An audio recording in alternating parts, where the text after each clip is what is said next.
Thank you. So yes, I am English, British. I kind of watched that film just there, that intro. I kind of felt, well, that's my presentation done. So yes, so you're going to have to bear with me for 15 minutes. And I don't have the fancy film. So, Terry Bebbington, I'm the security practice lead for Gartner Consulting. For those that only know Gartner as on the research side, yes, we do consulting. So the things that we talk about with clients, we have a consulting practice that actually helps you kind of execute on those plans, those strategies that you've kind of worked with our analysts or read about in some of our documentation. We've gone to some of the events that we host globally. We do this as well. I've been in this game for about 25 plus years now, I think. So I started in this career, ex-forces, ex-British Army. They trained me up initially in this space, so thank you very much. I love the role, I love the job, and I love the topic area because it's constantly evolving, which is what we're going to get into in a second. Okay. So, when I was asked to kind of present on this topic, and especially, the human factor of, I kind of looked at it in terms of, well, what do we do in Gartner, and what are we comfortable with, and what is it, the things that we kind of talk to the market, which is basically, the market as we see it. So, what do we see out there from a market standpoint? What are the issues with AI in the cybersecurity market? What do we tell our clients to do? So, we go out there and we're helping them deploy some of these technologies and these techniques. Key point there, helping them. What are our clients doing? So, when we come in, what sort of state are they in terms of AI adoption, and, where are they? And then I'll basically give a kind of a Gartner view in terms of where we see a couple of the, I'd say, top use cases for AI moving forward, especially what we're seeing like now, and then what we can see, looking out for the next 12, 18, 24 months. Okay, so this is very much the market, the impact, and what organizations are doing about it.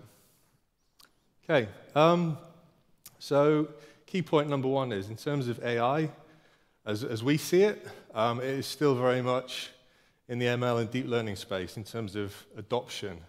There's talk about all sorts of different concepts, but in essence, market uptake is still very much around ML and deep learning. Customer interest, very, very high, unsurprisingly, hence why you've got this event. But it's almost, a lot of our clients, they look at this as the, almost dare I say it, the silver bullet, the thing that's going to give them faster detection time, is going to fix their staffing issue, is basically going to make their life great. And, as we know, there's been a lot of promises around different technologies in the cyberspace. The types of technologies where we're seeing kind of most uptake, user entity behavioral analytics, for those that don't know what that means. In essence, applying context to what a user does. They logged on at this time, at this place, and they access this service or this workload. Is that normal? Yes. Excellent. No. We need to dig into that. And from an AI standpoint, can we automate that process a bit more? Can we do real-time response? Can we even do predictive response in terms of where we expect people to be? Vulnerability management, I say old, something we've constantly struggled with, but in essence what we see in the market now is, how can you use AI to basically integrate some of that vulnerability management data, patching data, context data, and start to build a more feature-rich environment in terms of, what does our security posture really look like today, and what could it look like tomorrow? Okay? So this is kind of how we see the market. What are the issues in the market? Now, I did notice there are quite a few vendors out there today, so please don't hate me for this. This isn't just a vendor rock-throwing session. It's also, hopefully, this is what some of the clients that are buying these products, the challenges they have as well. So I mentioned the kind of silver bullet mindset. We're short of resources. really good ones. We're short of budgets. We've got all these different products that we've already deployed.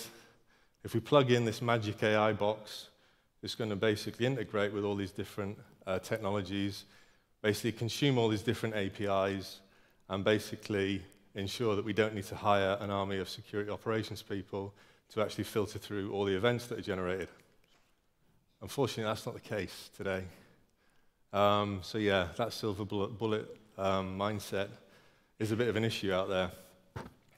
Also, the benefits of some of the products in the market. If you were to pick up a marketing guide around, I'm going to use one, endpoint, EDR, and you would look at that 3 years ago, it very much talk about behavioral profiling, baseline analysis, and that sort of stuff. Now it talks about AI. Okay, so it's a little bit misleading, and in some cases on the buy side, clients don't really know what they want. So there's an education there in terms of what it is we actually really want this thing to do, and I'll show you how we advise on that, and also how the market basically pays the hype around AI in the cyberspace. Okay, so what do we advise? And by the way, I do apologize, I've only got 10 minutes. This topic I could go for hours on.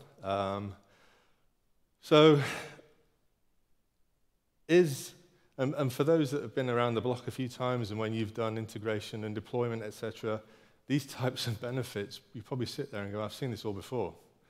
Yeah? But I think we've kind of forgotten, it's, as I said, it's seen as the silver bullet, so these kind of rules go out the window. Is there a measurable benefit? Is it going to give us quicker detection time and response? We want to see that because somebody somewhere is going to ask us, you spent X on Y and you recruited all these resources, did it deliver? Does it address some of the more complex issues that we are having? So, we are moving into a world whereby, I call it data hoovering. IoT, OT, name your kind of buzzword of choice at the moment. But for me, these are all different data points that provide telemetry of logs, insight to us. It's about how we consume them, how we make sense of them, and how we actually kind of enrich them to address, in the AI space, some more complex use cases than the standard, does this log raise a trigger? Therefore, we've got a severe SSF3. What does that look like? And then there's also the opportunity in terms of, we've deployed some of these technologies. Will this thing enhance what we already have? Not replace, enhance. So another one of the hot topic areas in the market is the whole risk quantification space. I mentioned it with the vulnerability management. Can we use this to augment what we already have? Because, believe you me, we've spent a lot of money on vulnerability management products. How do we integrate that? How do we automate that, basically? And how does it address some of the business challenges that our stakeholders are asking us, i.e., can you quantify this cyber risk thing for me? It's on our risk registers, but we still don't actually know what it means.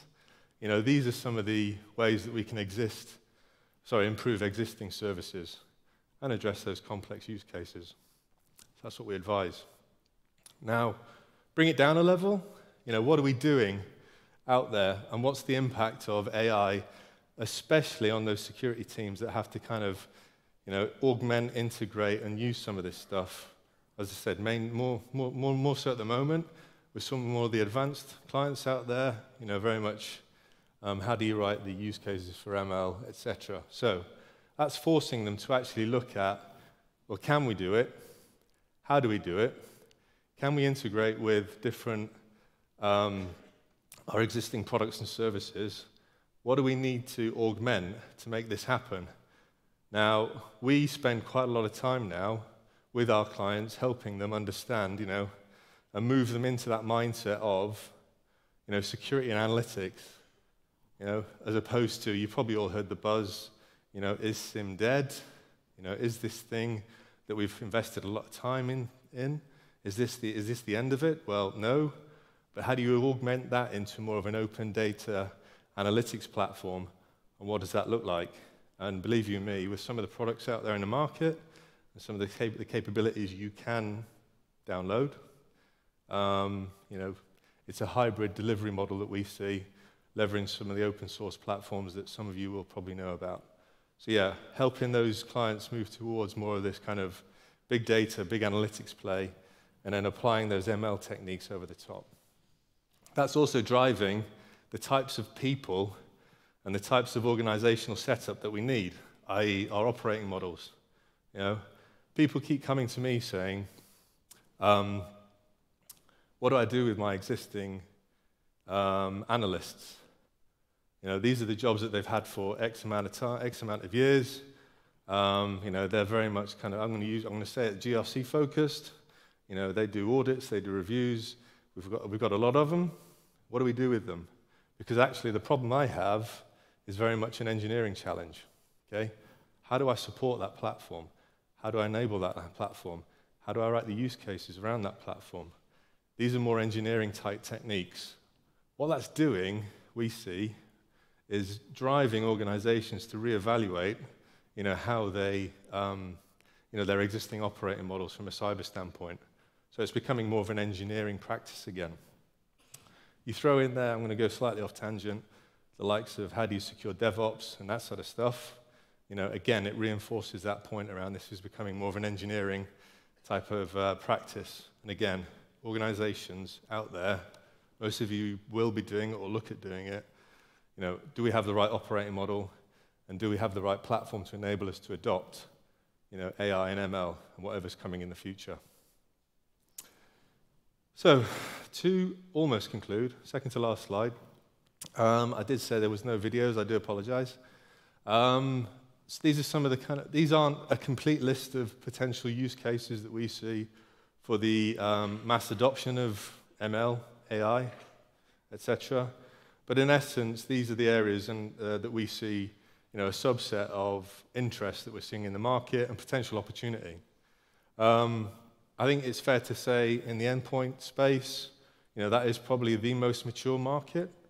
Where that could go is the utopia that we talk about, and they sometimes talk about, you detect it, you basically remediate it, you return that device back to a normal state of goodness, and the user didn't even know about it. Okay? There are some vendors out there that will profess that they can do that. All I'll say is that's not mass adoption yet, but it could be. IRM solutions. I've kind of talked about the challenge around risk quantification, i.e. what is cyber risk?